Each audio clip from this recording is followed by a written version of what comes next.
1918 թվականին մայիսի 28 կերտողները կարող էին միայն երազել նման կանոնավոր բանակ եւ նման նոր սերունդ տեսնելու մասին։ Մենք դա տեսանք։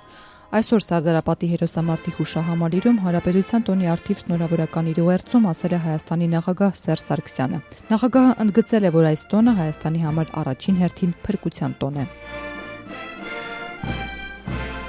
Մայիսյան հերոսամարտերը եւ դրանց հաղթական ելքը շատերը զարմանալի հրաշք էին անվանում։ Մենք հաղթեցինք, մենք ապրեցինք եւ մենք ազատագրվեցինք։ Մեր անկախությունն, պետականությունը մեզ ոչ ոք չի նվիրել։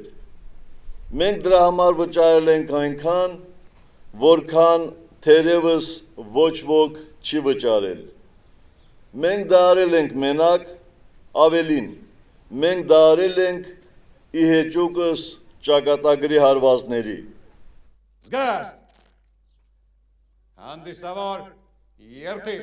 Անդրադառնալով ապրիլի սկզբին ռազմական գործողություններին, նախագահ Սարգսյանը ասել է, որ այդ իրադարձությունները ավելի տեսանելի դարձրին մի շարք իրողություններ, թե լավ, թե վատ, թե մեր ներսում, թե մեր շուրջը։ Սարգսյանը ընդգծել է, որ իր համար ամենակարևորը նոր սերունդն է, անկախության սերունդը, որ բոլորին ցույց տվեց, որ ինքն է իսկապես տերն ու պատասխանատուն իր երկրի։ Նոր Սարդարապատ չի լինելու, որովհետև կա պետություն, կա անկախության սերունդ, որ ուզում է քայլել ժամանակակից աշխարհին համընթաց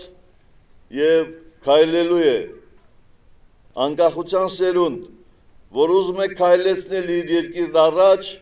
եւ քայլեցնելու է։ Անկախության սերունդ, որ բոլորից ճիշտ է հասկացել մայիսի 28-ի պատգամը։ Այսօր Սարդարապատի հուշահամալիրում էին մի շարք բարձրաստիճան պաշտոնյաներ։ Նրանցից վարչապետ Հովիկ Աբրահամյանը լրագրողների հետ ճեպազրույցում մայիսյան հաղթանակներից խոսելուց բացի անդրադարձել է նաև երկրի տնտեսական վիճակին։ Վարչապետը չի բացառել, որ կառավարությունում պաշտոնակություններ կլինեն, եթե գործադիր մարմինը չկարողանա կատարել իր հանձնարարականները։